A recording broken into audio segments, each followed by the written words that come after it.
Welcome to Career Practitioner Conversations. This podcast is presented by the National Career Development Association. Welcome to the podcast.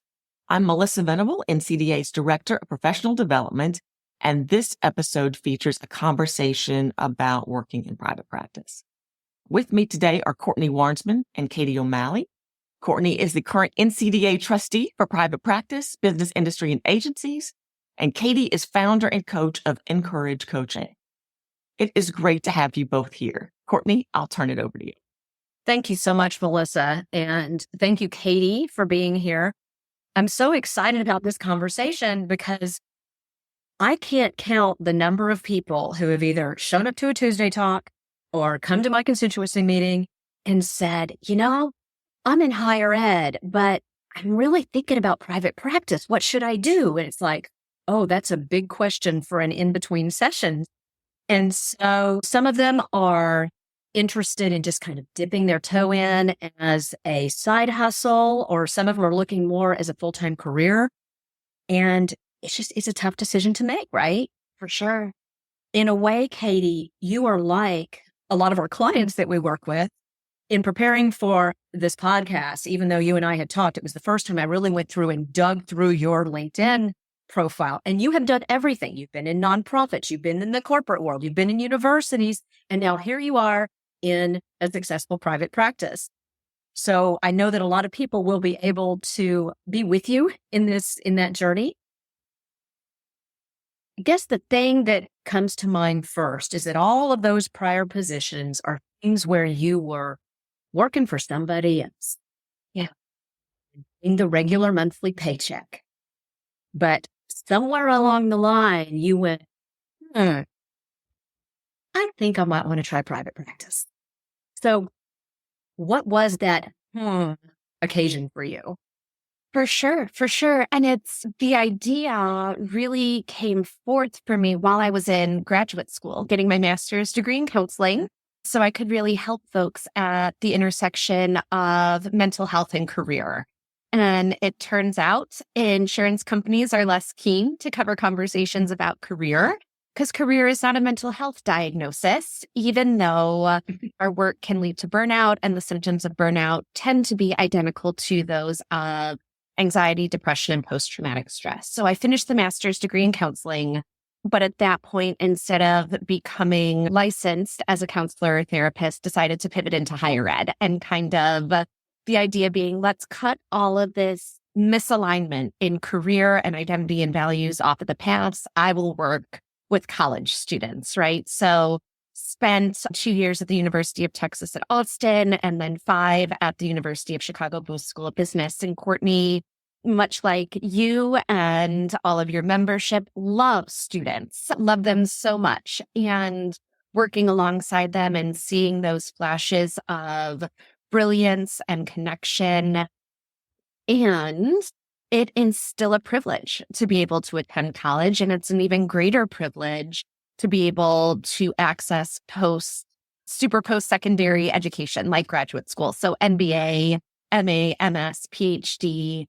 And for me, once I got to Chicago Booth, what I realized from my training and work, earning my master's degree in counseling, and then going on to earn my board certified coaching credential, is that there are a lot of people out there who call themselves coaches because it is the wild, wild west, right? And anyone can call themselves a coach.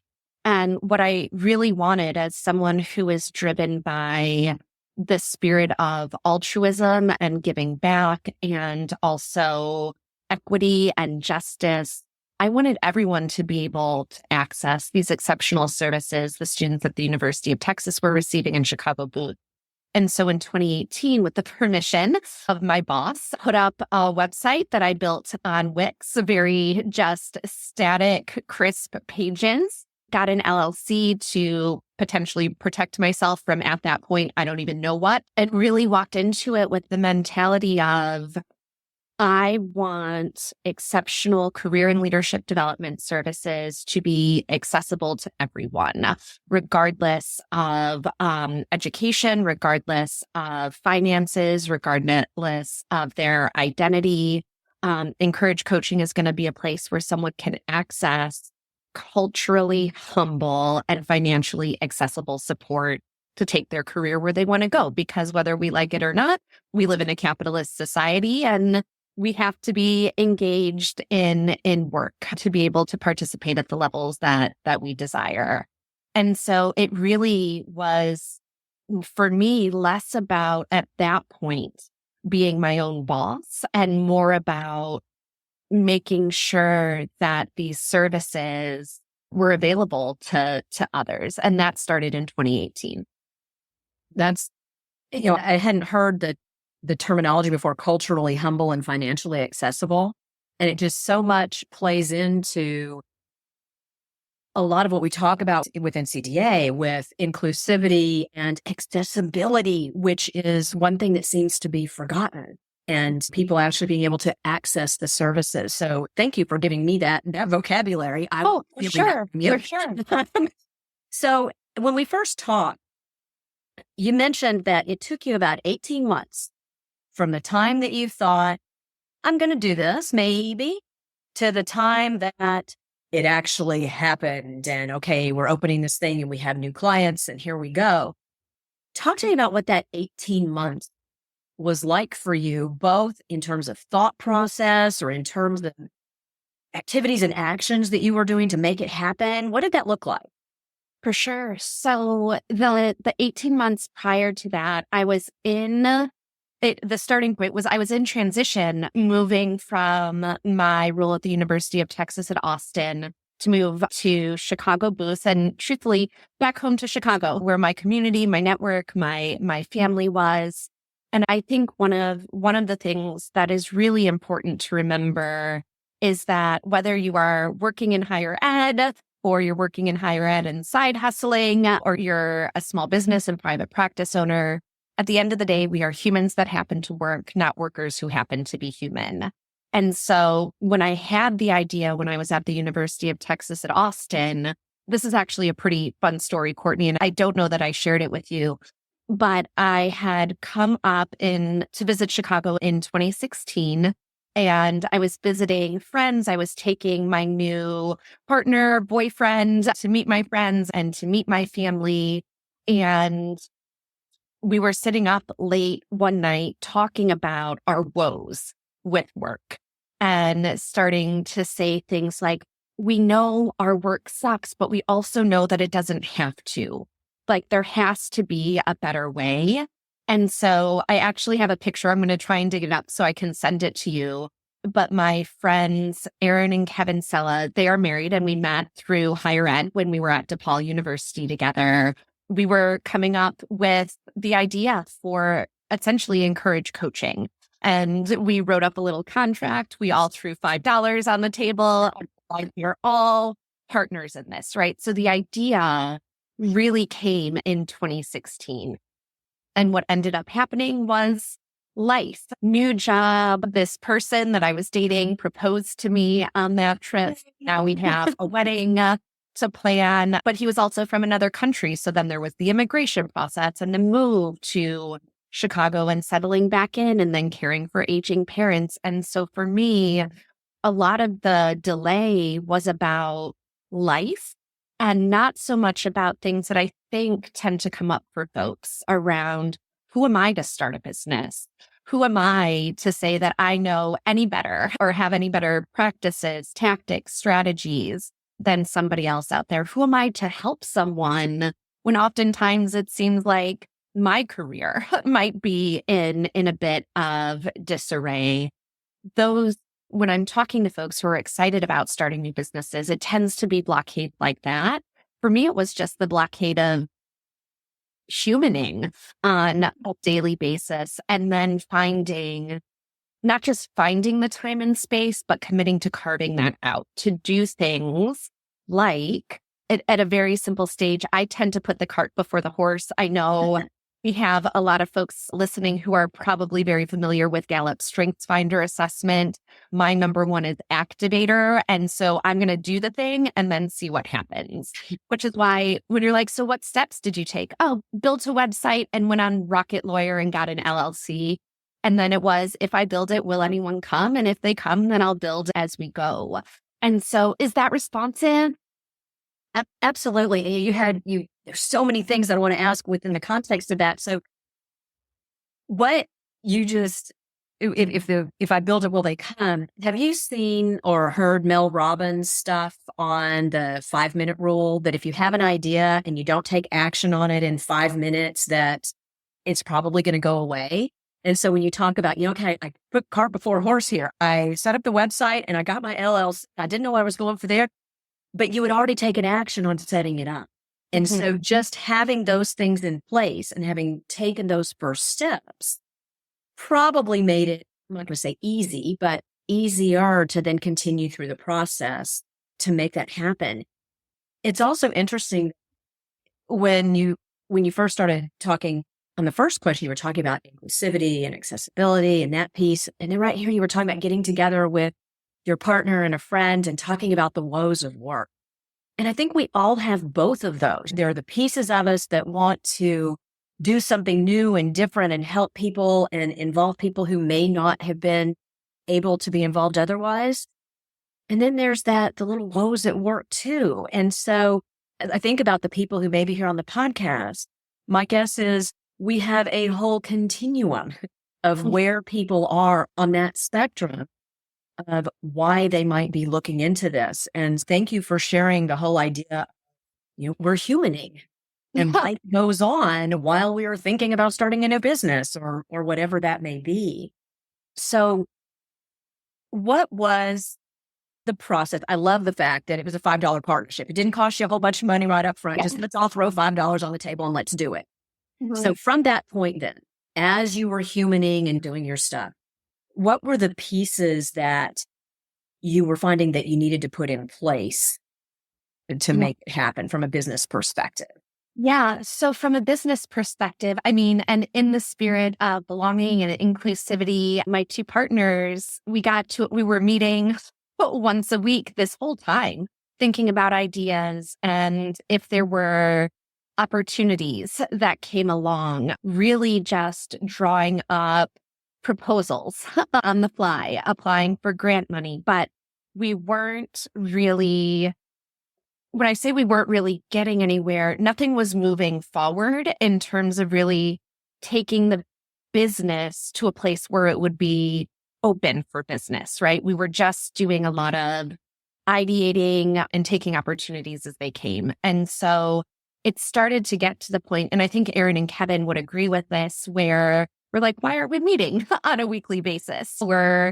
And I sent an email and I was like, y'all, what would you think if I took the coaching aspect of this business forward on my own and see if I could build something, and then perhaps we can re-involve and re-engage with each other? And they were both like, go, take it, take your activators, yes, go. And that's the point where set up the LLC, built something on Wix, set up a couple of social media pages. And for me, I felt, and I hope a lot of people listening who work in higher ed will feel this way after I say it.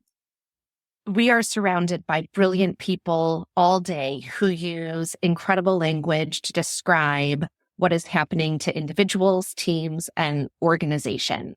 And because of that, we forget that very few other people on the planet have that same knowledge, whether it be domain or tacit or expertise.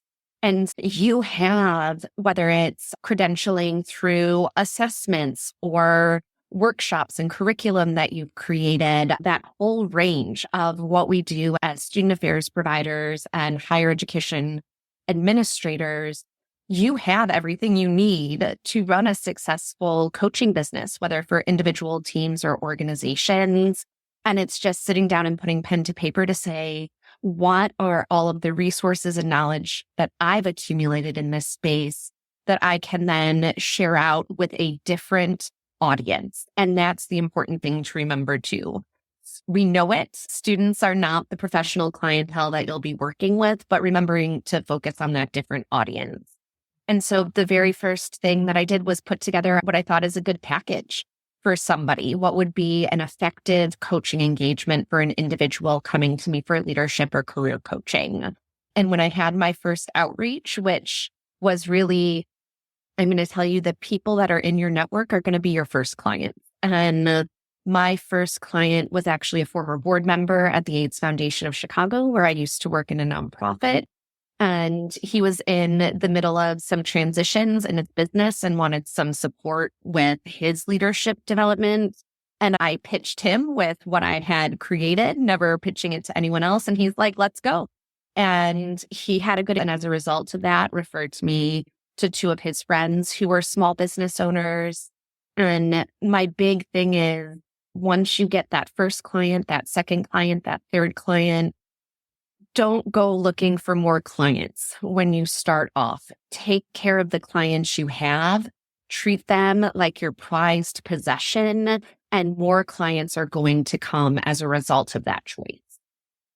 Wow. So I had no marketing strategy other than take care of the people that are in your charge, and as Simon Sinek would say. And Simon Sinek is one of my favorites. I hang on his words quite often. One of the things that you seem to address there was, and I reluctantly put this word out there just because sometimes I think it's overused, and that is imposter syndrome. When you were mentioning, this, who am I? Why would anybody want to listen to me? There are all these brilliant people out there saying these things. Why me? Why would they come to me?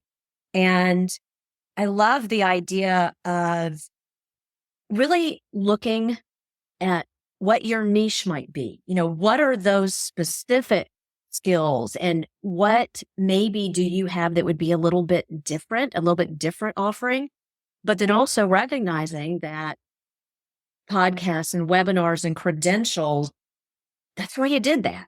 That's why you got that credential, is to be able to be a career services provider.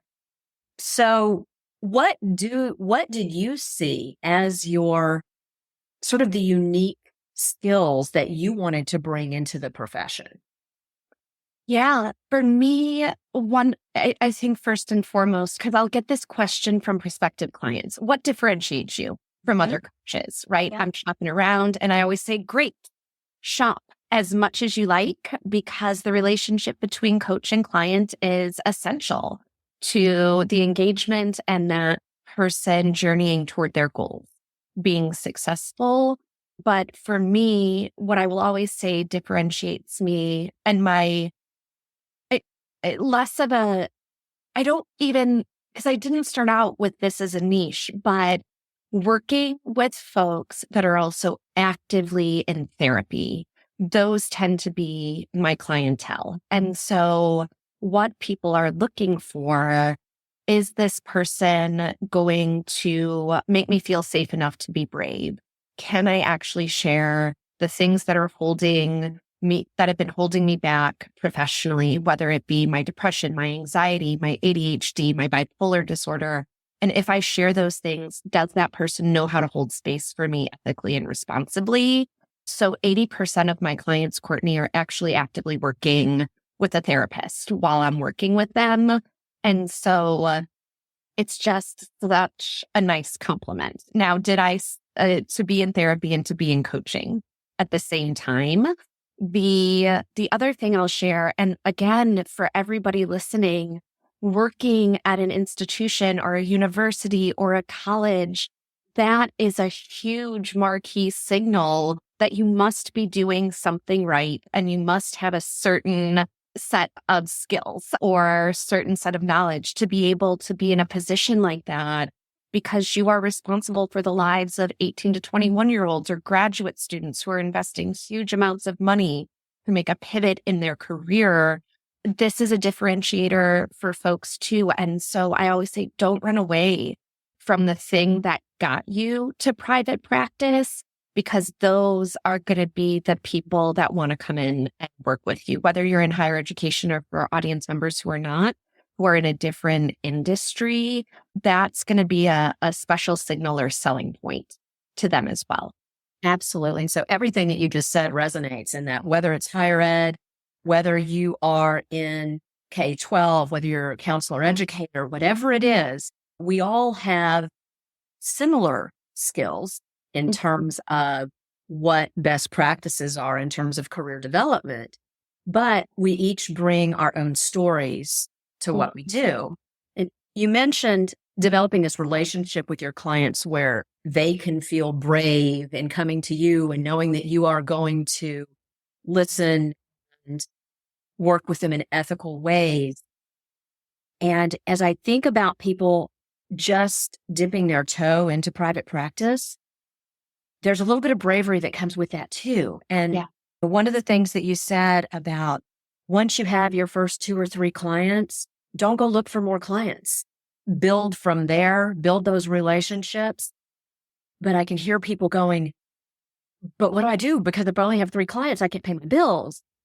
And so, and then also you mentioned, sure, go shop. We may or may not be the right fit. And so I think with people who are trying to decide what direction to go, there's this little bit of fear of, okay, but what if I don't get my client? I need to have as many clients as I can possibly get. How am I gonna support myself and pay my bills? So did you go through any of that process? And if so, how did you navigate that?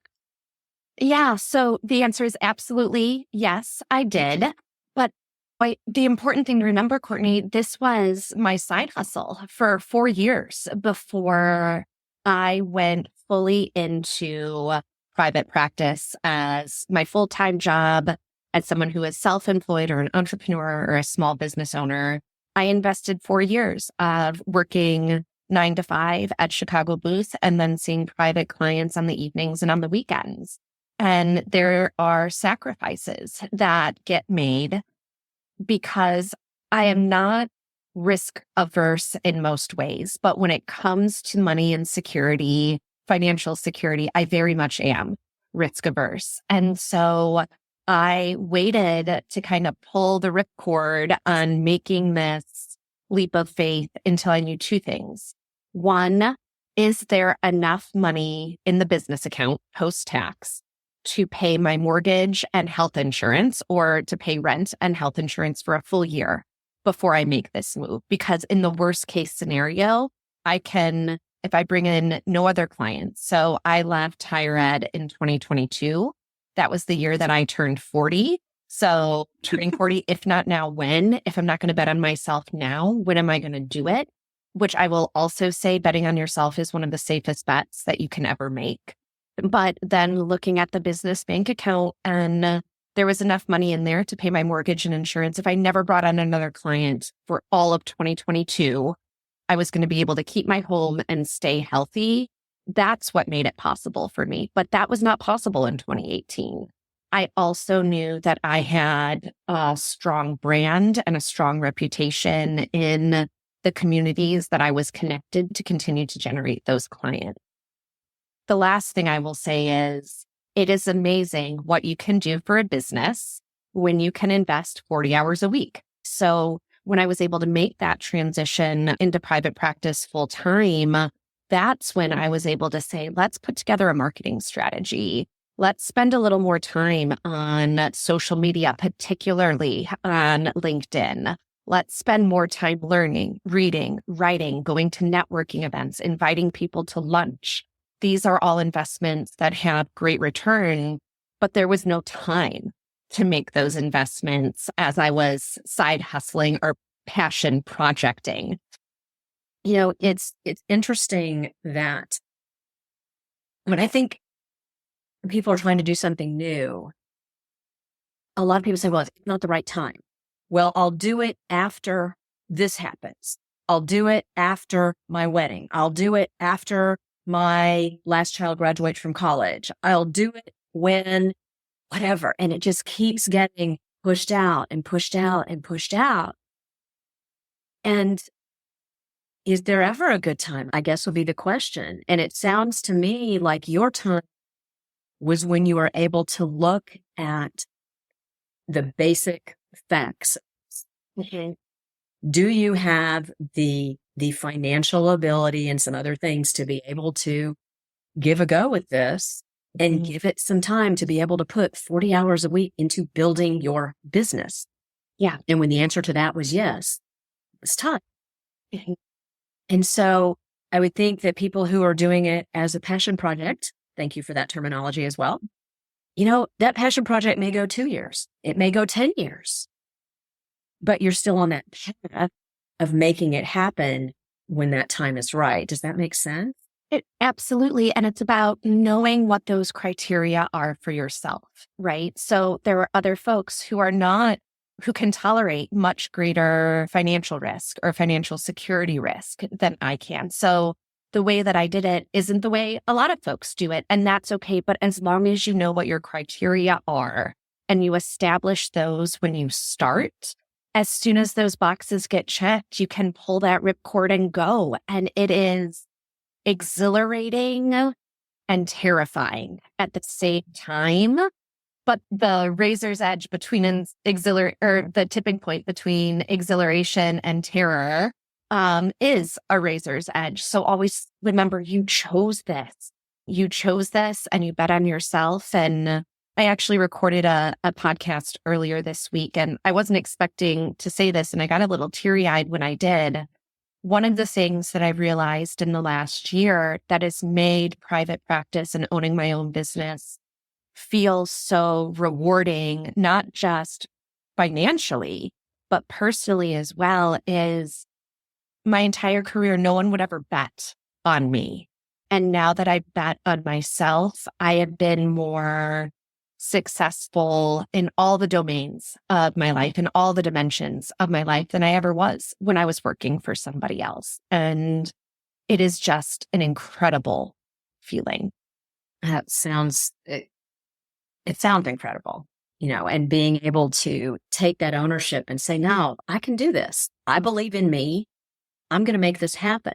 Now, before I lead into the last couple of questions here for Katie, I want to let everybody know, as you've been listening, Katie has talked about setting up LLCs and marketing and setting up your own criteria for when the right time is. Be on the lookout for a webinar that we're going to do in the spring with Katie and 2 other of our people in private practice to talk about the nuts and bolts and to really get into the how and the considerations. So for all of you thinking, oh, I want to know more about that. I mean, what does that marketing look like? And how do you determine your niche and all that? The time's coming. So it'll be here in the spring, and we all have that to look forward to. As you look back to the years that you started thinking about this, you had just started this new job at the University of Chicago, and the seed had been planted. What do you wish that you had known then that might have changed or not changed the way that you approach setting up the private practice? Yeah, it's 2 things. Truthfully, Courtney, what I just said, I wish I had known that betting on myself was an incredibly safe bet. And that's not something I knew because I wasn't getting any kind of feedback or reinforcement from any supervisor, colleague, whomever it was. That would be a safe bet. And truthfully, even my family, I love them and they are supportive in so many ways. But when I told them I was leaving one of the top institutions in the world to go full-time into my own business, they were scared. What are you thinking? What are you thinking? Solid paycheck, great credentials, health insurance. They have no question now, right? There is no concern or worry. And so whatever noise, what I wish I had known is get some proverbial, metaphorical noise-canceling headphones about messages you have received about yourself or not received about yourself throughout your lifetime. Because if you believe in what you're about to embark on in service of helping others, all that noise is just going to hold you back from starting. And that's part of what happened to me, in addition to humaning and all the life transitions that were going on. It was just the noise. So put on those metaphorical noise canceling headphones and just go and do it. I love that metaphor. And I think it fits in this situation and it fits with so many other things in life. And when we're working with our own client, being able to put on those noise canceling headphones and again, believe in yourself and go for it. And don't let that noise stop you from doing it. As we begin to wrap up, what advice would you give to anyone listening right now who is going, okay, I'm thinking about it. What advice would you give? Yeah, for me, the big piece of advice is figuring out, again, Simon Sinek, figuring out your why. Why do you want to do this? Because if that is not strong enough for you, this is just going to feel like more work that you start to resent and you're not excited about. So as you're thinking about it, I encourage folks to think about what gets me excited about the possibility of being my own boss. What gets me excited about the possibility of working with clients in the way that I want to be able to work with them? What gets me excited about the potential for establishing a business and what that could mean for me when I'm 60, 70, 80 years old? What will I look back on when I am 60, 70, or 80 years old because I made this choice? That's going to make me so proud. And it's at the end of the day, you can't be doing this for anybody else. You have to be doing it for something that you deeply believe in, even if it's just yourself. But I would caution folks who say, I want to do this as a way to escape my job. That's not going to sustain you. It won't. You have to have that desire and that passion and that why, because yes, being your own boss sounds fantastic, but I have a mug. I don't have it with me, but I bought for myself and it says my boss is an asshole and I am my own boss. And so it's not getting to wake up at noon and work with 3 clients and call it a day. It is, especially in the early years, a grind. But that grind, it can produce a great, delicious cup of coffee as long as you remember why you're doing it. And even earlier this week, I started at 8 a.m. and I finished at 9 p.m. It was a combination of coaching sessions, podcast recordings, facilitating a retreat for a company, following up with client emails, having a team meeting. And I got to the end of the day and I was physically exhausted and I was so energized for what was coming up on Tuesday. And that's what it is. I just rambled there, Courtney. No, please. If that's a ramble on. Because everything that you're saying, it brings me full circle to the very first part of our discussion when, again, you talked about wanting to provide this service and then having your partners, you're talking about the woes at work. And I think if we pull this all together, you've got to do it because of the passion for it and wanting to run to it, not because you're trying to outrun the woes of work. Correct. And yeah. That's huge. And I've written down so many notes, not just for the purpose of the podcast, but for things that I'm thinking, okay, these are definitely things that I need to be thinking about as I continue my private practice and start to branch out maybe into other areas. So I thank you so much for coming on and sharing your journey to how you got to private practice and kind of the thought process. And then when we have that webinar in the spring, we're really going to get into the down and dirty of the business side of things and what are all those considerations that you need to have, because we all have, based on the current roles that we're in, we've all got the career practitioner part of it down. Correct. We're good at what we do. We're good at our client work.